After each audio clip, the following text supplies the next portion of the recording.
Hello, I'm Oral David and welcome once again to Adventure Terrain Ventures. Today we are going to talk about something very basic. What is the difference between investing and trading? And then later on we'll get into trading styles, and then we'll talk about the market a little bit. So this is a very basic question that people usually get mixed up about, in my experience. So I thought let us have a clear distinction between the two. Not that a person has to be only an investor or only a trader. A person can be both an investor or a trader. However, it would be uh, good if he can, keep funds separately.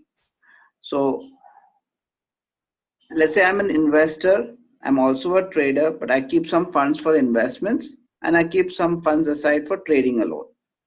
So that's how so let's look at what is investing, or what do I have in mind when I talk about investing. So basically the distinction between the two is not your action, but it is the purpose behind doing that action. So when you go and buy a stock, is that investing or is it trading? The action is the same, that is buying a stock. But with what intention, or with what's the purpose of you buying that stock? So that's what is distinguishing between investing and trading.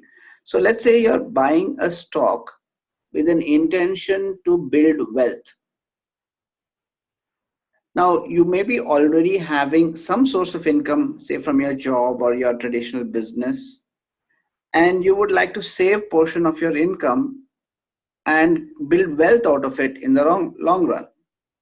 So one way of doing that is being absolutely safe, put it in the bank, and you get, say, a 6 or 7% return on that per annum, and then you're very safe with your funds. But you wouldn't see much growth in that. In fact, what would happen is over a period of time, you will see that your wealth is dwindling. In other words, though you have more now than what you actually put in, the value of that money is less now than what it was a few years back, because its purchasing power has come down. So money's purchasing power keeps coming down. So what we need is some vehicle that helps us stay afloat in this particular game. So you could look at higher returns, assets that are going to give you higher returns than just bank deposits. So other examples could be mutual funds, or they could be equities. Okay, so my favorite is equities, so we'll talk about that. So when you're going to buy a stock with an intention to build wealth in the long run, do I need to buy a particular stock and hold it and never sell it? No, that is not what investing is all about. It's just that the money that I put in is for the long haul. I'm not going to just see a small gain, or I see some kind of a gain in the stock and I'm going to sell it off. That's not my goal. I would like to keep holding that stock till such time that I feel that the stock doesn't have any more potential to go up, or I feel that some other stock has a better potential to go up. So I would switch that into some other stock. So investment can be done on a lump sum. Say you have some lump sum money and you want to put it somewhere, you can invest it lump sum, or you could have a systemic investment plan and put in some money every month. So these are the different ways on how you can actually build income, or rather wealth, by investing.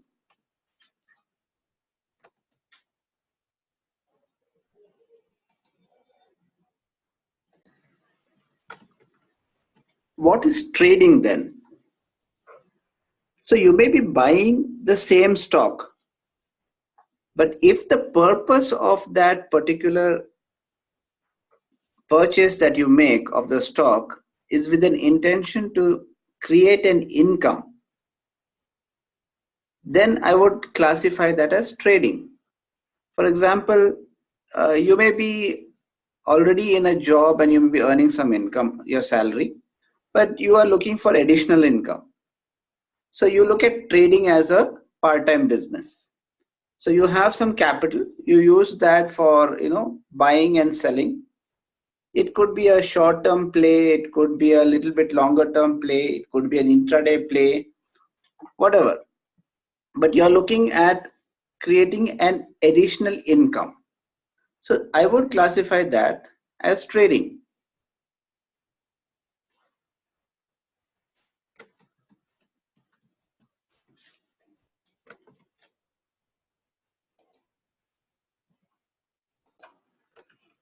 Now, different people have different styles of trading.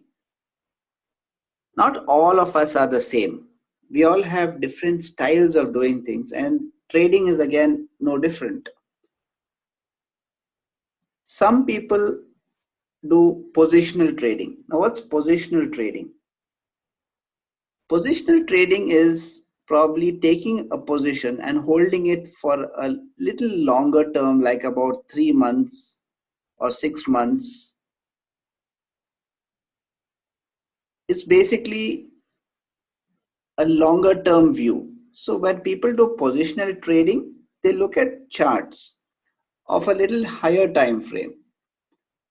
People would look at ideally for a monthly time frame or a quarterly time frame, and maybe sometimes a weekly time frame for doing positional trading. If they find any good areas of demand on these higher time frames, those can be used as buying opportunities.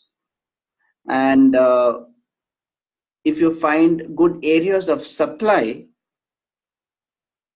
in these higher time frames, they can be used as selling opportunities. So basically, positional trading is for a little bit longer term. And who ideally does this? These are people who don't want to get stressed out by looking at the screen on a or looking at the market on a regular basis. Even option trading to some extent can be done on a positional basis. Futures is also very important to be done on positional basis. If you are buying stock, then you can only buy in areas of demand, but you cannot go short in areas of supply, because when you sell equity, you have to buy it back on the same day. So you don't have an opportunity in the equity market to go short. So a positional trader should be willing to trade in advanced instruments or derivative instruments like futures and options. Futures are basically instruments which can be held overnight. And these instruments allow you to build long positions and as well as short positions. And you can hold them for a month or 2 months or even 3 months, because we have these futures and options, they have expiry dates which can go up to 3 months. So a positional trader will do good if he's using these instruments. And a person who does positional trading with equities can even do it with a small capital. But somebody who does positional trading with futures or with options would require higher capitals. Another style of trading is called the swing trading. Swing trading is again a little shorter time, probably a few weeks to a month. So you buy today and you hold it for 3 or 4 days, 5 days, maybe a week, maybe even 2 weeks, but may not be more than a month. So these are basically swing trades. So a swing trader usually is trying to capture the swing moves in price, say from an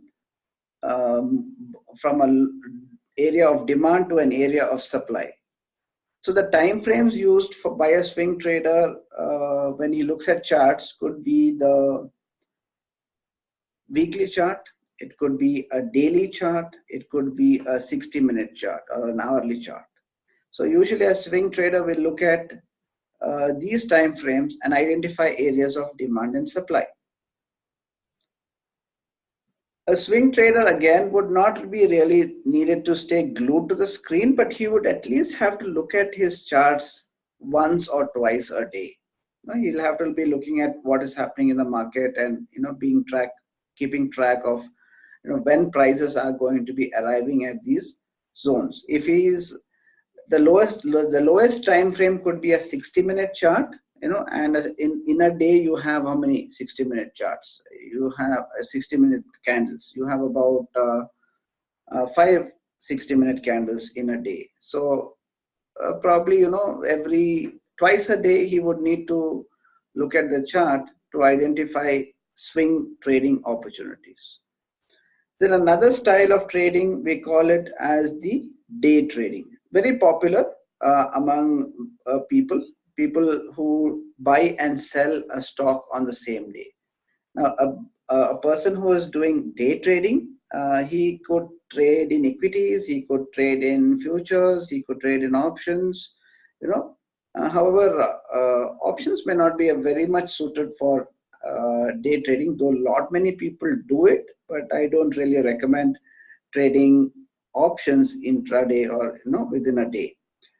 People can trade in both directions, because you can buy and then sell later, or you can first sell and buy later. So you could trade both directions when you're doing a day trade. And another big advantage with day trading is you get a lot of exposure. So most brokerage firms offer you about a 10 times leverage. That means if you had a capital of 1 lakh, you could buy up to 10 lakhs worth and sell within the same day. And contrary to common view, people usually say day trading is very risky.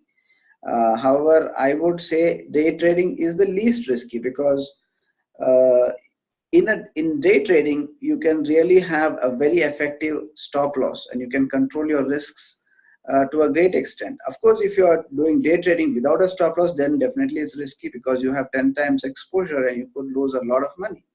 But when you trade with stop loss, you are able to contain the loss or manage the risk to a very small extent, which you can't do in positional and swing trading. Of course, you can keep stop loss while you do your swing and positional trading, but then overnight gaps can really jump your stop losses, which wouldn't happen in the case of day trading. So day trading is good for those who are trying to learn trading, and if you are a novice or if you are a beginner to trading, start with intraday trading, where you can trade with small amount of risk. Then later on you can move to swing, and as you become a professional trader, you can focus on positional trading, because that's which gives you the best reward with the least effort. What is scalp trading? Now, definitely scalp trading is something which is very stressful. These trades usually last for a couple of seconds to a couple of minutes, or maybe at the most couple of an hour or two, not more than that.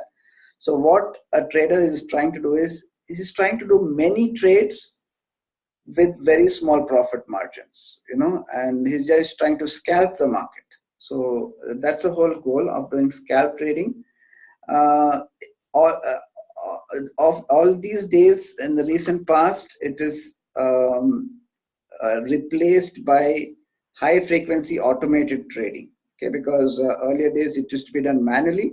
Nowadays, scalp trading is being done through automated trading, and algorithms actually do that, because there are many trades to enter and get out of, right? And computers can easily do that without much effort.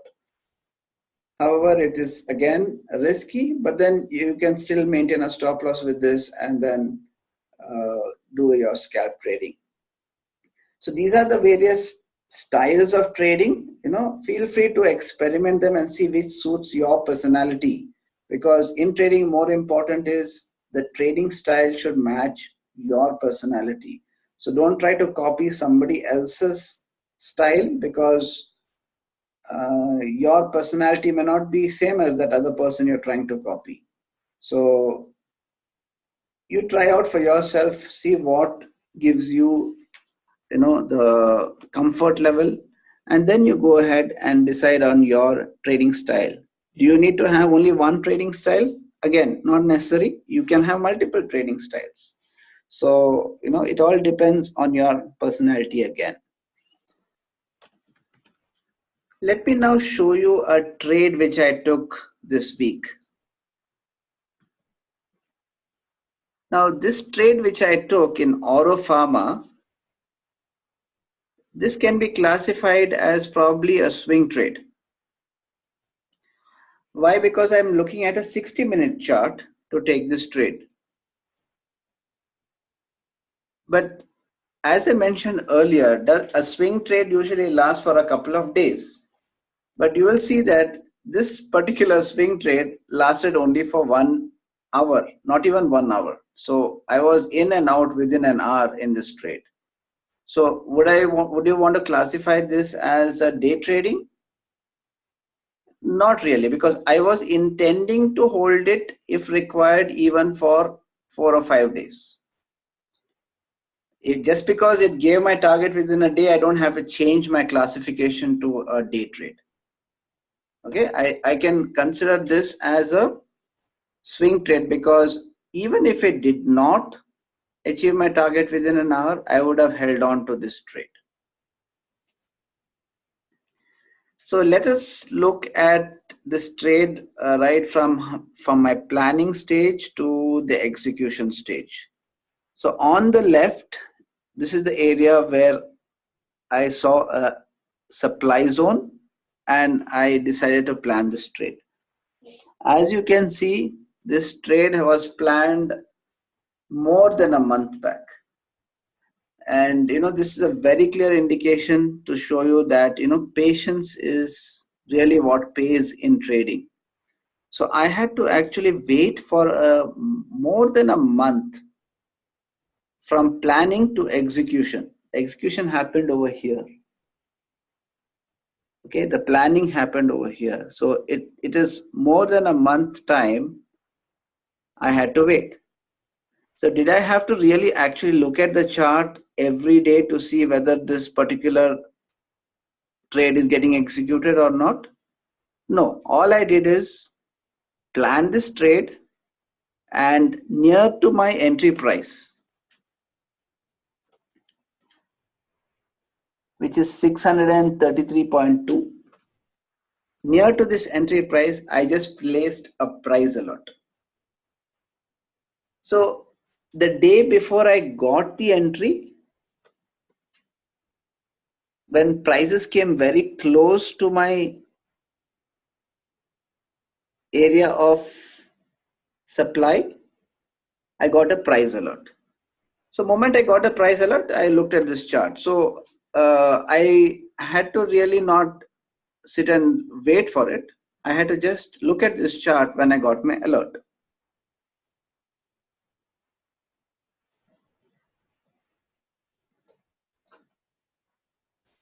So this is why I planned this trade.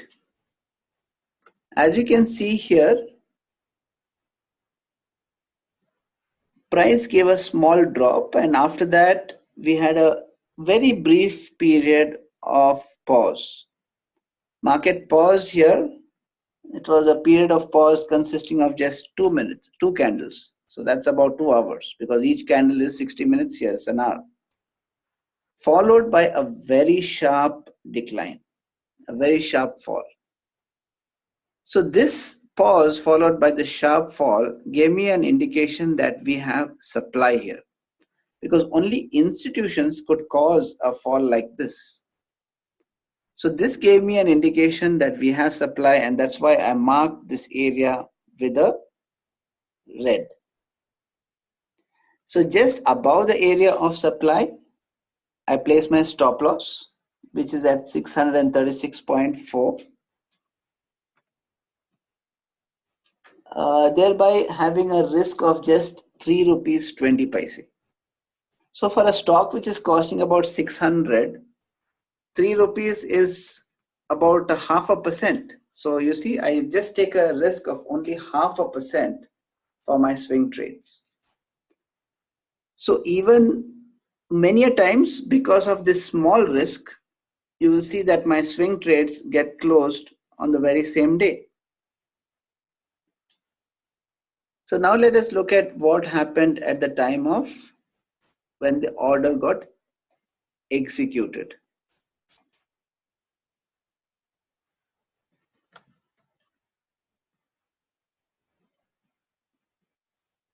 So this is exactly where I got my entry.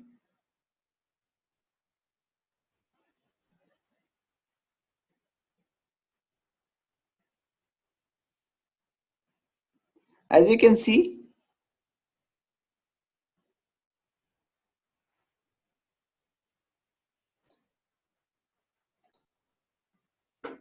here on this candle.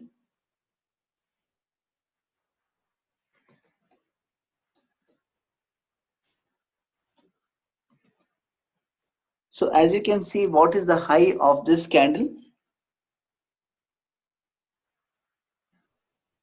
The high of this candle is 633.4. So it's just 20 paisa higher than my entry price. So market opened here, went up to my entry price and then collapsed down. Within the very same candle, I got my target as well. And remember, my target is 2.5 times that the risk that I took. So immediately market went up again, then it came down again, and then you can see that prices went up back into this area of supply, then again fell from there.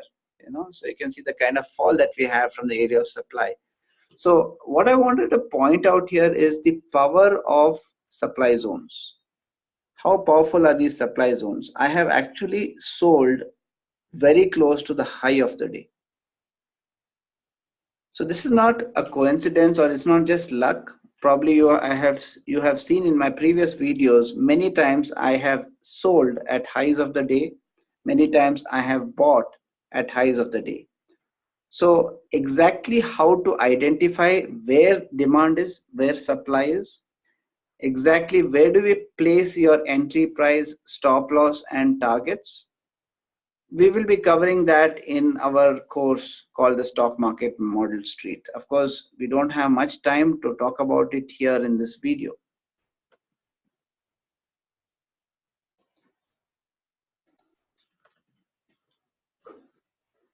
Let us now look at the chart of Nifty. Here you see another classic example of how demand zones and supply zones are working. In the last video, I had identified this area of supply as a new area of supply. If you have not watched my previous video, please go ahead and watch my previous video and then come back to this video. You'll get a very clear understanding of what is happening, how we dynamically identify areas of demand and supply. So this area of supply was identified last week. And when I had identified this area of supply,